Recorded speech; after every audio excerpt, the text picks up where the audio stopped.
Thank you, Cathaoirleach, and I'd just like to thank the deputies all who've contributed today and welcome the fact that you've all welcomed and indicated that you're going to support this bill. As I said at the outset, this bill is urgent and it gives the ministers, both ministers, the power to sign agreements, an agreement with the European Investment Fund by the end of the year for the purpose of launching the Future Growth Loan Scheme in early 2019. And it is a key Brexit mitigation measure, but there's been a couple of overarching observations and concerns. And I suppose, just with regard to Deputy Bruin, the government has been actively promoting relevant support. You referenced some of them yourself through the Getting Ireland Brexit Ready roadshow that has taken place at a number of locations. With relevant government agencies, were all present to provide information and support. So over 3,000 businesses have completed the EI Brexit scorecard at this stage.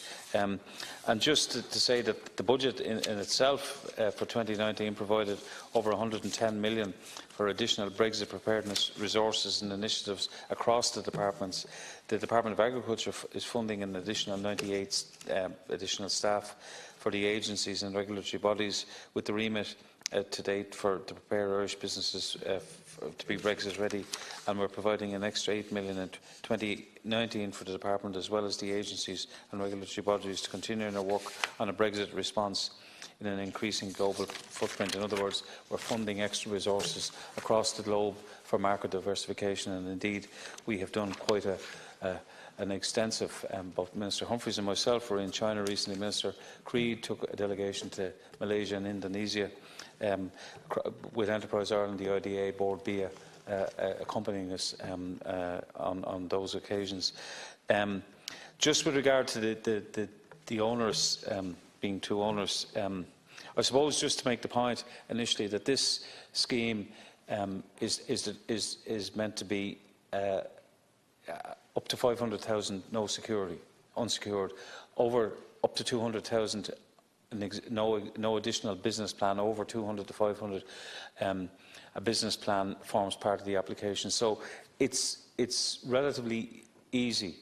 So at the same time you have to make sure that we don't have the PAC saying in a couple of years you lent money to somebody, it wasn't properly, due diligence wasn't done over the applicant and the money went astray. So I suppose you have to balance that. But it's interesting to know that the SBCI conducted a one-to-one interviews with 22 applicants.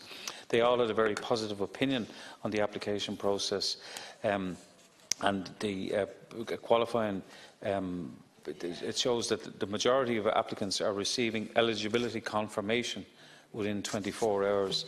And I suppose if I was just to go to some of the other stats on it, we've had 307 applications, 270 are eligible to apply for the loan, 30 applications are still being processed, and at the end of November 55 companies had received sanction for loans of 13 million, and many more of the approved applications are going through the bank process at the moment.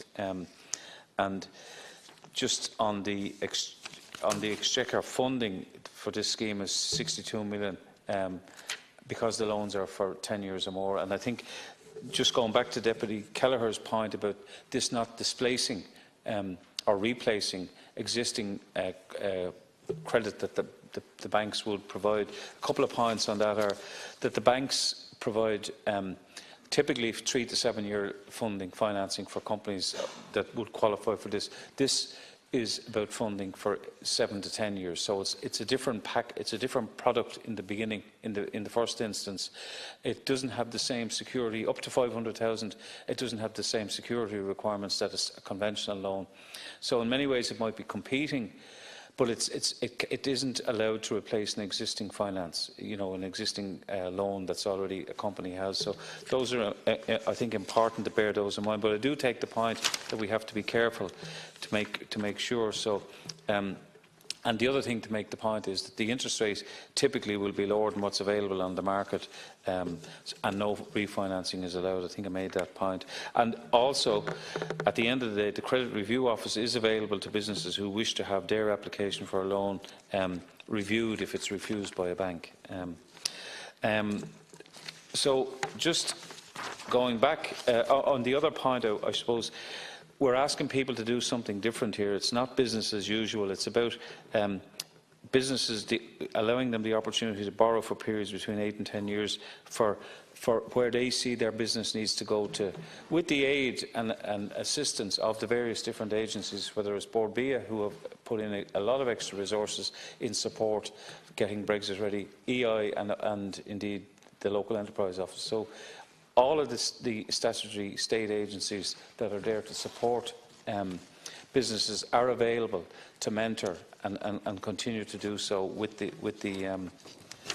various SMEs and agri-food producers and businesses.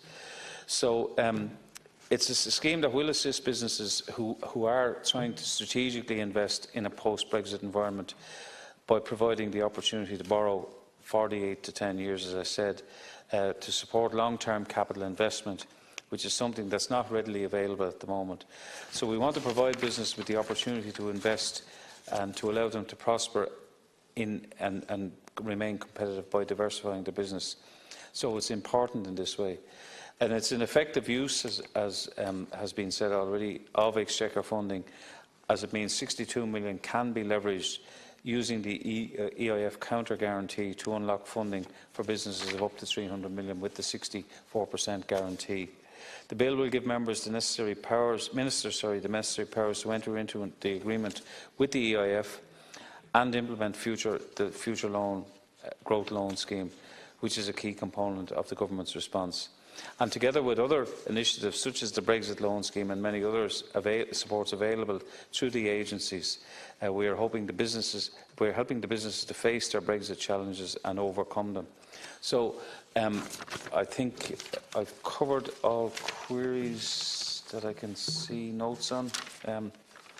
The Minister for Finance is maybe the more appropriate on your final question, Deputy person to answer. But I'd like to commend the bill, thank all the members, and we will take notes and reflect on the contributions of all the members here this afternoon. Thank you.